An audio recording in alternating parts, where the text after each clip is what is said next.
I'm putting together a special team. We're gonna be doing one thing and one thing only. Killing Nazis. Sound good? Yes, sir! When you look back 16 years ago and you see that first collaboration with Tarantino and you look at yourself laying on that couch in True Romance, and then you fast forward 16 years, what does that time meant, that space in between? Do you see a different person when you look back? Well, sure. I mean, I haven't even thought about it. I kind of figured I'd add it all up when I was done with it. But it was old and gray. But I don't know. Sure, much has changed. I was starting out then and figuring out some direction, and this one seems to be. This one was more like a bit of a reward from what I felt like was somewhat tough work, or for like I say reward because it was just so the script was just flawless. Yeah, and it just landed in your lap, and 6 weeks later you're shooting, and it rarely goes that way. I'm gonna assume you know who we are. Everybody in the German army's heard of you. You probably heard we ain't in the prisoner-taking business. We in the killing Nazi business. And cousin, business is booming. There is a very interesting kind of benevolent evil to your character. Is it weird that I kind of like him, that he's so charming, that I'm kind of just drawn into him? No, it's not weird. How do you feel about it? Well, I find it strange because his actions are so morally reprehensible, but there's something that I would just like to sit down with him over a glass of milk. Yeah. Well, it's actually, it's nice, lace it a bit, but it's okay. It's very interesting that you should say that, because sometimes, you let your morals get in your way. It would be very interesting to meet someone like that and actually, find out what kind of person he is and, converse and talk and, but very rarely can one get over one's prejudice if you know this guy is such a bad guy. Now, in this case, you don't really, that his uniform represents that, not really understanding exactly, what kind of feeling drawn to something, but not knowing. I like that because it tests my own faculties. If you ever wanna eat a sauerkraut sandwich again, take your wiener schnitzel licking finger and point out on this map what I want to know. I respectfully refuse. Hey, Donnie! Guy's German here wants to die for country. Oblige him. For this movie, was it cool to kind of vent any kind of frustration that you had during the day? So I'd be like, hey, I'm in character, man. Yeah, it was great. I mean, I grew up in Boston, and there's a certain type of guy from Boston, we call it massholes. And the guys, they drink big, party, and, I lived with those guys, and I got beat up by those guys, and kind of was one of those guys. So a lot of the times, when you're on set, you could kind of act like that. I'd be like, dude, I'm in character. But Quentin loved it. I mean, Brad was Aldo, and I was Donnie, the Bear Jew, the whole time. And there was a PA named Carla, and I was like, Carla! And you're like, Carla! Carla! Dude! I'm wicked stabbing! You're like, Carla, get me my latte! Like, we were always joking around, and Quentin loved it. He's like, man, I've had these guys in my head for 8 years, and now I get to hang out with them. This is so cool. So, but, the beating scenes, it was very cathartic to get that out of your system, but the truth is that when I'm filming a death scene, I get happier and happier as the day goes on. As I'm getting my shots, I go, oh, I'm getting all the pieces, it's gonna work.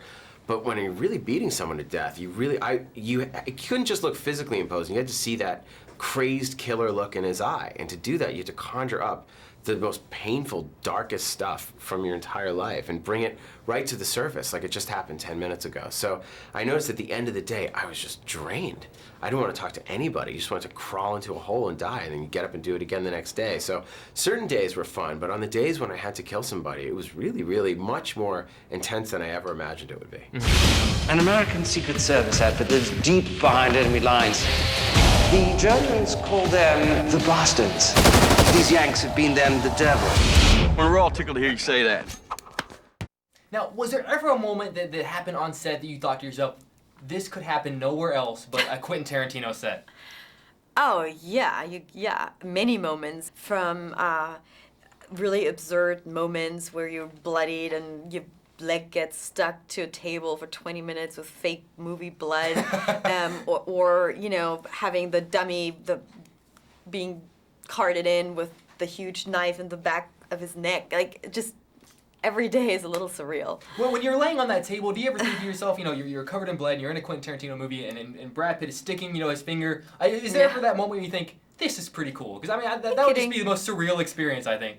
Yeah, I mean, it was pretty much like, this couldn't get any. I just died. So I think you geeked out a little bit on set too. I mean, I'm geeking out on all these interviews. I'm a total geek. Are you kidding me? The Germans are throwing a gala premiere. In attendance will be most of the German High Command. You'll rendezvous with our double agent. She'll take it from there.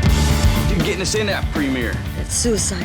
What else we gonna do? Go home? Now, there's a very cool behind-the-scenes clip that I saw when Quentin's asking you guys to do a take again, and he says, "Why?" and everyone together says, "Because we love making movies." He's so well versed in cinema, and it's such a great love for cinema, and it's pervasive on set, and he kind of keeps that frenzy, that kinetic energy going. Does he instill in all of you guys? Because I know he also does kind of screenings for everyone and brings everyone together closer as a cast. Yeah, that was nice. He plays films for us during the week, and I think that would have something to do with the upcoming week's work. Just something tonal that he was wanting to capture that inspired him. So what's the plan? We punch those goons out, take their machine guns, and burst in there blasting. Is that the plan? That's about it. Or not. I just love that dialogue, and we all love Quentin Tarantino for that rapid fire, very smooth, kind of like buttered dialogue, and I think that's very cool. As an actor, what is that experience like when you have that script and you get to say those words and experience that conversation back and forth? Oh, it's just too good to be true. I mean, I'm used to being a writer and sweating coming up with a line half as good as stuff like this, for weeks. So to just be handed something to say and you get to, deliver a great funny line to this amazing movie villain or to Brad Pitt and a mustache with a machine gun, like it's just too good to be true. There's something you don't know. Hitler is attending the premiere. Getting a whack Uncle Adolf makes this a horse of different color. We have all our rotten eggs in one basket. The objective of the operation, blow up the basket. Now, did you ever think that you would offend people more so than Hustle 2? Yeah, with the Nazi propaganda God. film within Inglourious Bastards. I got to tell you, it was such a great thrill to do that propaganda. Well, while we were doing it, I was going, more swastikas, more swastikas. It's like the one thing that you were never supposed to do, but there was a real purpose to it. I mean, this wasn't for shock. This was, and we were shooting going, okay, this has to hang with Inglourious Bastards. So I got to bring it as an actor, but also as a director. And then I thought, well, not only does this have to impress Tarantino, this has to impress Hitler. Like, this has to be the masterpiece of all Nazi propaganda movies. And there were 800 of them made. So it was really, really fun to kind of, stick it to the Nazis.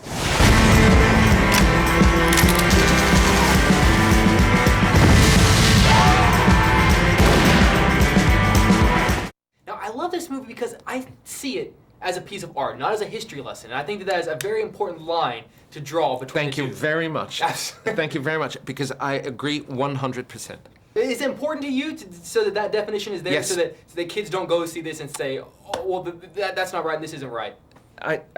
Absolutely. It's very important. It's not a documentary on German history. I see that as a piece of art as well, and it does what a piece of art needs to do, and what its responsibility is to open a new perspective onto our world, so that we can have a new look at what it is that makes our world and holds it together and makes it turn, and makes us decide whether we want to question our approach or actually adjust it. I want to give you a little something you can't take off. You're getting pretty good at that. You're now in the hands of the SS. My hands, to be exact.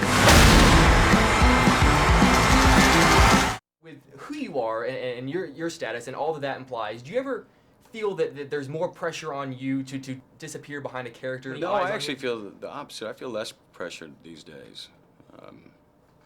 Kind of free to go whatever. I just want to do some things that my kids will be proud of now, and it's fulfilling as for me as a level of interest, and that's kind of it. It's much simpler now. Oh, yes.